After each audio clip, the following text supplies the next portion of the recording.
Okay, good evening, everyone. Thank you for being here with us and hanging in tonight.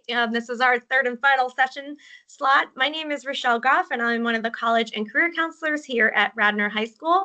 And I am so thrilled that we have two wonderful individuals with us tonight to talk about students who are considering attending colleges abroad, which is an increasingly popular option among Radnor students and other students. So we're very excited for them to share what that experience is like for an American student studying abroad. And so with us tonight, we have Tomoka Mano, Associate International Recruiter and Advisor at the University of British Columbia, and Jackie Christopher, the founder of the UK Study Experts. And they're going to speak with us tonight after I mention one housekeeping item. If you would like to post a question, please use the Q&A. We do not have a chat enabled, but we do have a Q&A enabled this evening, and that's where you can post any questions and give our presenters an opportunity to answer those either in writing or live during the session. So without further ado, I'm going to turn it over to Tomoka and Jackie. Great. Thank you so much, Rochelle. Hi, everyone. It's so great for you guys to be here today. My name is Jackie Christopher. As Rochelle mentioned, I'm the founder of the UK Study Expert.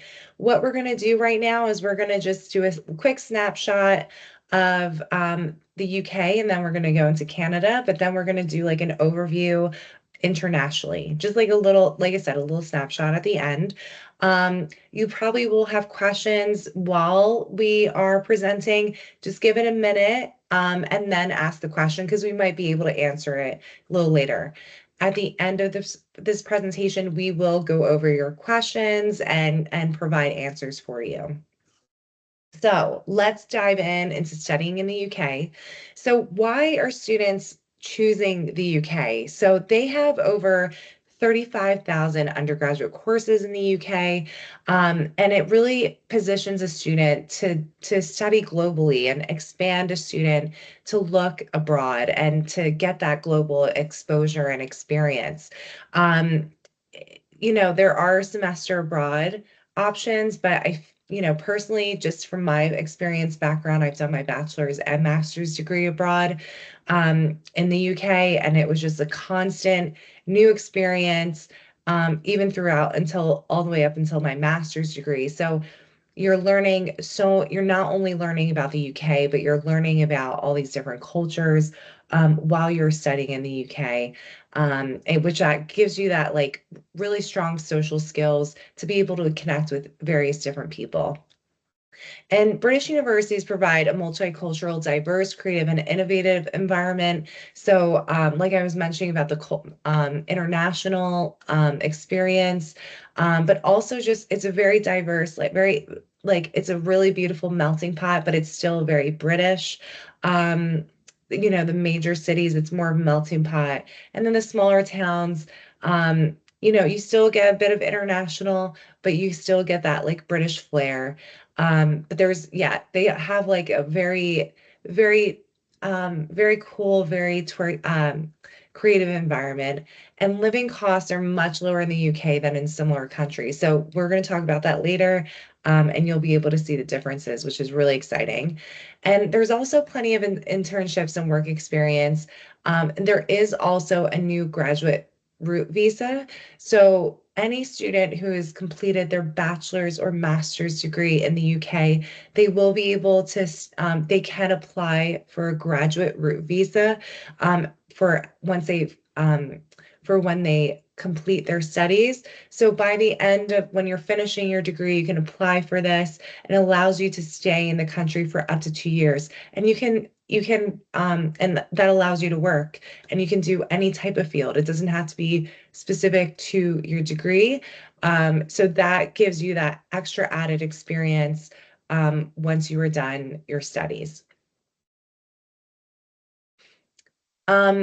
Going again into why choosing the UK. So there is an early degree specialism.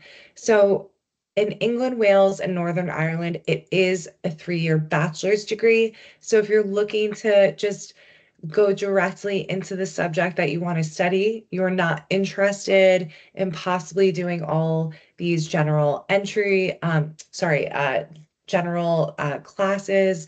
Uh, and you just want to go directly into the program that you want to study, then the UK can be a great option for you, and it will save you a full year's worth of tuition and living expenses.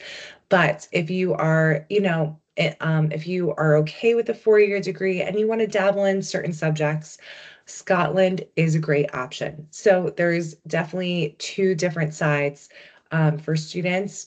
The specialism going directly into the program, the subject, or you can go and you can study in Scotland where it gives you that flexibility. The UK is also a gateway to Europe. It's very, very easy to get around, very accessible, and tuition is extremely competitive. So the UK tuition is roughly averaging around 30,000 a year plus living costs. Now, if you're looking at a 3-year bachelor's degree and then comparing it to studying in the US, obviously, you're saving a ton of money, especially if you're looking out of state. So this is a fantastic option.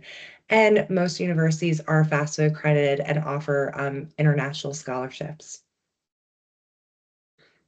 So the UK is in demand. So a lot of US students, um, the country is looking more towards the UK. It's the most popular destination for US students to study their degree. There's been a 50% increase in US applicants since 2017. And the great thing also is there's transparent entry requirements. So if a student if they say this is the requirements and this is what we need, that's it. That's the minimum entry requirements, compared to the US where they want um, all these variations of maybe leadership skills and so forth because it's so competitive. Whereas in the UK, you can only apply up to 5 UK universities. So it is still competitive, but it's very straightforward, and they know exactly what type of student they're looking for. And as you can see, there's countless options. There's over 150 UK universities, and there's plenty of internships and work opportunities, and as I mentioned, the graduate visa scheme.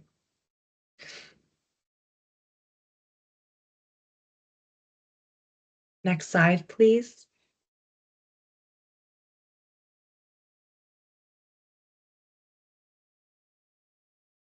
Sorry, did it go to the next slide? No, I think it froze. Oh no.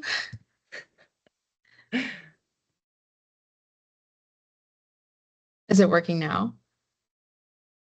Mm-mm. Okay, let me exit out of it and let me retry. No worries. Oh, technology. Yeah. Is that better? So it did go to the presentation, but it's not like the full screen. There we go. Yes. Okay, Yay. Okay, we just perfect. got it. Great. And just to wrap it up, so this is so just to tell you a little bit about the UK Study Expert, we work with over 28 UK universities. We have a free university search quiz, a free university quiz. So students can input their academic profile and it will match them their top 5 UK university choices. We do offer a search engine too, but please just give us some time with that. We're actually launching a brand new search engine in a few weeks. So be prepared to see that. But we also offer articles and scholarships and information about summer programs. So make sure if you are looking at the UK, make sure to take our quiz, see what comes up, and then yeah, we can stay in touch and we give you free resources about the next steps, when to apply, and all that stuff. So next, I'm going to take it to Tomoka. Oh, sorry. And then you can just keep going. Sorry, these are some extra ones. Awesome. Thanks so much, Jackie. So my name is Tomoka Mono. I am representing the University of British Columbia, and I am here to tell you a little bit more about studying in Canada. So if you are thinking about possibly wanting to go a little bit further away from home, but not too far away, you can kind of look a little bit across the border into Canada and it might be a good fit for you. So Canada has a few different unique balances when it comes to studying in Canada. And we're known for our academic excellence, ideal locations, as well as active learning styles. So when it comes to academics with a lot of universities in Canada, Canada in general is very well known and within the top three most educated countries in the world. So when it comes to that, the Canadian government does put a lot of time and effort into education systems across Canada, not only within the K through 12 system, but also within the post-secondary education system as well. So you'll actually be able to see a lot of public universities across Canada being counted as being ranked in the top 50 or even in the top 100 universities across the world. When it comes to locations, there's quite a few different types of cities and locations that you can look into when wanting to study in Canada. It also was ranked number one in the quality of living lifestyle in the world as well. So definitely you'll be able to see a lot of nature that you can explore while you're studying abroad in Canada, or even just exploring different certain cities or neighborhoods within your region as well. When it comes to active learning lifestyles, there's a lot of things you can do outside of the classroom and getting a lot of that experiences so that you'll be able to be ready upon graduation. And one of them being a popular option of something called the cooperative education programs. These are internship programs that are typically embedded into the degree programs within those universities so that you'll be able to find internships related to the major or even just within the program that you are studying in. And so that you'll be able to get a lot of close-knit connections and networking lifestyles with those internship programs, whether you're doing those internships across Canada or even in different parts of the world as well. So there's a lot of unique options that you can look into, building that network, building a strong resume within that so that by the time you're ready to graduate from that university, you'll be prepared to be able to either find a job with all those experiences you've had during your 4 years at university in Canada, or even going to grad school with those experiences that you've built upon with your resume as well. Another thing to also keep in mind, if you want to stay in Canada upon graduation at university, then you also have the opportunity to apply up to a 3-year post-grad work permit. So if you want to possibly just potentially stay a few more years and explore Canada in a different part of a province outside of the university that you've attended, there are opportunities within that as well. So you don't necessarily have to go to another country or go back to the US and find a job. You will be able to stay just a little bit longer and be able to get that quality of living lifestyle in Canada as well. Other key things that you want to kind of think about, especially when you want to apply into a university in Canada, is that a lot of universities don't really go through the Common App process similar to the US. They usually have something similar to the Common App, but within the province of that university. So for instance, if you are looking for the University of British Columbia's application, you can find that within the province of BC, where you can find it under something called the Education Planner BC website. But of course, a lot of universities will just have an explanation of how to find their application through their website. It could be a direct application on their website or just a direct link into the province-wide site. Universities in Canada, for the most part, are 4-year subject-specific degrees. So you won't necessarily, unfortunately, find many 3-year bachelor degree programs. But within the 4-year subject-specific degrees, whenever you are looking for those universities, you will have to know what subject area you want to look into rather than just applying into the university in itself. So for instance, if you know for sure you want to apply into biology or study biology at that university, for the most part, you'll apply into the science program at that university. Or if you want to look into political science, you might be able to apply into the arts program at that university. So as long as you are looking and knowing what type of broad subject area you want to study, that is usually what you'll look for at universities when applying to universities. Application process across Canada are pretty similar for the most part, but there can be some differences as well. But for the most part, a lot of universities will be heavily looking into your grades, your academic courses, what kind of courses you're taking, if your courses relate to the subject program that you're applying into. So definitely kind of start a little bit earlier to see what courses you have right now and just double check on that specific university's website to see if you have specific courses that they're looking for on your transcript so that you will be able to ready to go and apply by the time you're around your first semester of your senior year. Some universities will also require personal statements. So for the most part, a lot of universities don't require any essays, but there are going to be some universities who do ask for short essays. So for instance, the University of British Columbia will ask for your transcript, but also a small supplemental essay that you'll be able to write, kind of being able to hear more about your personal experiences, what you've overcome with them, things like that. And of course, those will also be explained on each of the university's website. So just a quick little summary overview of just why wanting to study abroad, why look into studying abroad. There are quite a few great features in wanting to look abroad, just listed on the screen. But just to kind of point out, definitely that early degree specialization. You'll still be able to get a bachelor's degree with only just 3 years, like Jackie mentioned. But also being able to afford it a little bit better, just because you are kind of finishing your degree a little bit faster than the typical 4-year program, but also the personal growth and safety that comes with it as well. So especially if you are going to a university in the UK or even some parts of Europe, you'll be able to travel to a lot of other countries in the nearby area very easily, but it might be your first time, but it'll also be your friend's first time as well. So being able to get that personal growth and being able to be a little bit more independent and being able to create more of that problem solving skills that a lot of employers are also looking for. That can be a nice little stepping stone into getting that experience while you're at university, while you're surrounded with your friends and being able to experience that together, but also safely as well. And then one other factor I just want to cover is that affordability piece. And so I remember as a student, as a high school student, I kind of didn't really look at study abroad programs just because I thought that they were going to be a lot more expensive and thought that it would be cheaper to just study in the States. But if you actually look at this map here, you'll be able to see that it's most likely going to be equivalent to a lot of the universities that you are looking at in the US. And this is just a map and it shows the total cost of attendance before scholarships and financial aid. And so as you can see, there's going to be some universities like Roehampton University or University of Auckland that are going to be a lot more affordable, even studying outside of the US.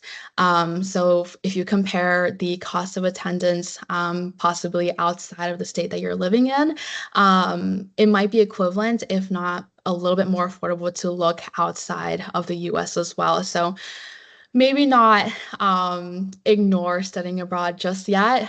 Just look into some universities that might be a good fit for you with a little bit more of an affordable piece to it. While you're going through your university search. So that was a little overview of just studying abroad, a little bit of the UK, a little bit of Canada, and also just internationally in general. So if you have any questions, feel free to reach out to Jackie or I with specific questions. But if you also, of course, have any questions now, we're happy to fill those in and answer your questions right now as well. So yes, we do have a few questions, but I think this is more for Rochelle. The first question is, will slides be available post-presentation? Rochelle, is that something that you guys are doing? Yeah, we are recording the sessions, and if you want to email us, if you're comfortable, if you want to email me the slide deck, we can also post that on our website that families can access, but they can also access the recording and see the slides that way. Okay, great. Awesome. And then again, Rochelle, this is another one for you. Are Radnor alums who opted to study in the UK available to share their experiences, and or does the counseling office have contact information for those students and or families? So maybe. Yes, we can absolutely work on connecting you with someone who maybe has studied abroad, or not just studied abroad, but gone to college abroad. Depends on what you're looking for. But reach out to your child's college and career counselor. So it's either myself, if you're toward the end of the alphabet, or Sarah Pace or Kelly McGavin Weidlich. But yeah, we do try to make an effort to connect alumni with our current students, especially when they're looking at unique opportunities like going abroad. Great question. And just to add to that, I don't know, Tamoka, if this is like what you guys have also, but there is a thing called UniBuddy, and many universities in the UK have this feature. And basically, it's a real student on the other side who, where it says like their country, what they're studying, and they will have international students on UniBuddy that you can reach out to and ask questions. And maybe they're from the US that you want to know their experiences about. So that could be a good opportunity too, if you're just trying to, trying to get some experiences and hear from their opinions. For sure. Yeah. We don't necessarily have Unibuddy, but I do know there's some programs within universities that also offer being able to meet with current students and kind of hear from their stories. There's also stories on university websites as well, where you're able to read about their experiences. And also, it should also be labeled as to where they're coming from as well. So you can kind of get a more closer relation when it comes to students being able to study outside of their country. Great, awesome. And I think those are all the questions that we have today. If we'll give you a minute if anyone else has any questions. I know it's a bit late, so we want to make sure we're, being aware of the time and so forth and your evening. I have a quick question while we give the Yeah. parents a minute and students if there's, any questions from them. But um, this question is sort of a setup, so I apologize in advance. But um, what would you say to a student who is genuinely undecided about their college, major, but is also thinking about going to college abroad, where it seems like, the format is more like you jump into what you want to study more quickly. Like, what do you say to that student? I would say, so whenever I encounter a student in this situation, I automatically know England, Wales, and Northern Ireland.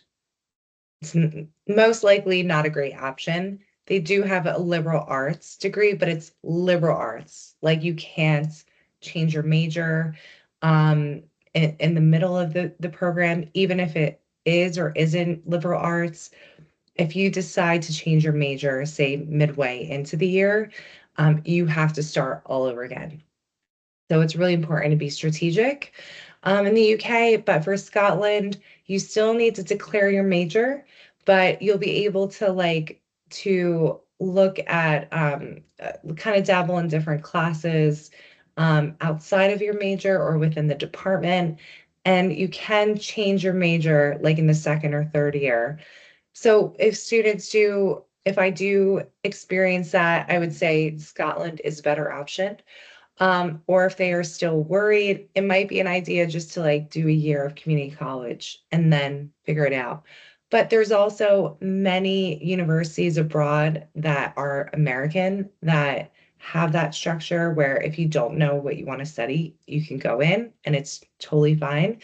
Um, so yeah, so there are plenty of options if the student still wants to study internationally.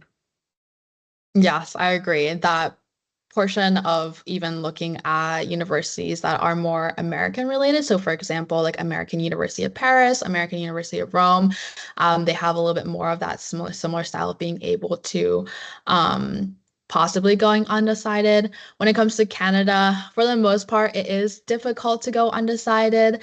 But specifically speaking on behalf of University of British Columbia, if you just at least know the broad subject area, for instance, like arts, the Faculty of Arts is a pretty good program to go into if you're unsure of the major, but you know for sure you're pretty good within the humanities and social sciences. Just because you don't necessarily have to declare your major right away. You have like until your second or third year to be able to declare that. So there's plenty of majors within that subject area that you can look into. So that can be an option if you are undecided, but leaning towards a certain subject area. Great. Thank you for adding some insight there. I appreciate that. Yeah, no problem. I am looking at the questions. It looks like we have no other questions coming through. Yeah, should we wrap this up, Rochelle? Yeah, I mean, there's no reason to keep people any later. You both did an amazing, efficient job. So if we get done early, that's a nod to you. So thank you. No problem. Thanks for having us. Thank you Yeah. so much. Yeah, and if Yeah. anyone has any questions, please feel free to reach out to us. We are more than happy to help. Thank you so much, Jackie and Tomoka. We really appreciate you, and I'm sure we'll be in touch again. All right, Awesome. thank Thank you you. so much. Have a good night. Have a great night, everyone. Bye bye.